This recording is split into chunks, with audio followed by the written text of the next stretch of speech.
Hello all welcome back to DS details Telugu. ఈరోజైతే చాలా simple and ఈజీగా వంట రాని వాళ్ళు కూడా 5 నిమిషాల్లోపు తయారు చేయగలిగే పూరీ కర్రీ రెసిపీ అండి.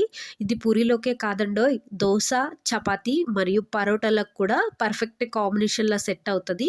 ఇందులో మీరు వెజిటబుల్స్ స్కిప్ చేసినట్లయితే కనుక ఇడ్లీలోకి చింతామణి చట్నీలాగా కూడా దీన్ని సర్వ్ చేయొచ్చు. సో ఇక్కడ నేనైతే పరోటాతో సర్వ్ చేశానండి. వీడియోని స్కిప్ చేయకుండా పూర్తిగా చూడండి. ఈ రెసిపీ మీకు కూడా పర్ఫెక్ట్‌గా వస్తుంది. ఇంక లేట్ చేయకుండా ప్రాసెస్ అయితే చూద్దాం. దీనికోసం స్టవ్ మీద ఒక కడాయి పెట్టుకొని 2 టేబుల్ స్పూన్ ఆయిల్ వేసుకోండి. ఆయిల్ కొంచెం హీట్ అయ్యాక పోపు దినుసులు వేసుకోండి. తర్వాత కొద్దిగా కరివేపాకు, కొద్దిగా ఇంగువ కూడా వేసుకోండి.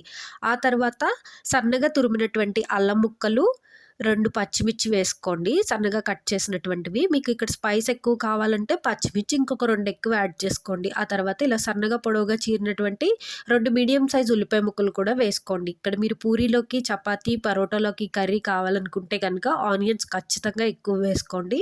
అప్పుడే ఈ కర్రీ అనేది చాలా టేస్టీగా వస్తుందండి. ఆ తర్వాత కొద్దిగా పసుపు, రుచికి సరిపడినంత ఉప్పు వేసి అన్నీ ఒకసారి బాగా కలుపుకున్నాక మూత పెట్టేసి సిమ్‌లో బాగా మగ్గనివ్వండి ఉల్లిపాయ ముక్కల్ని. తర్వాత మూత తీసి చూసినప్పుడు ఇలా వాటర్ రిలీజ్ అయితే కనుక ఆ వాటర్‌ని కూడా ఉల్లిపాయల్లోకి వదిలేసేయండి. దానివల్ల మీకు ఉల్లిపాయలు ఇంకొంచెం సాఫ్ట్‌గా కుక్ అవుతాయి. ఇప్పుడు ఇంకొకసారి ఫ్రై చేసుకున్నాక నేనైతే ఇక్కడ ఉడకబెట్టినటువంటి బంగాళదుంపలు యాడ్ చేస్తున్నానండి.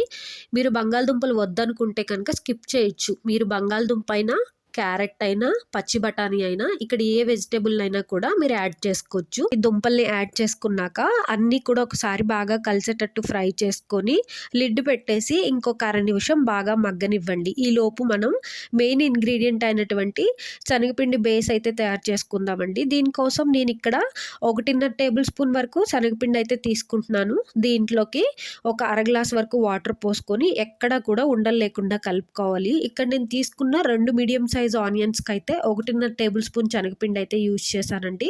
సో మీరు దాన్ని బట్టి మీ ఉల్లిపాయల క్వాంటిటీని బట్టి ఈ శనగపిండి క్వాంటిటీని కూడా మీరు మార్చుకోవచ్చు.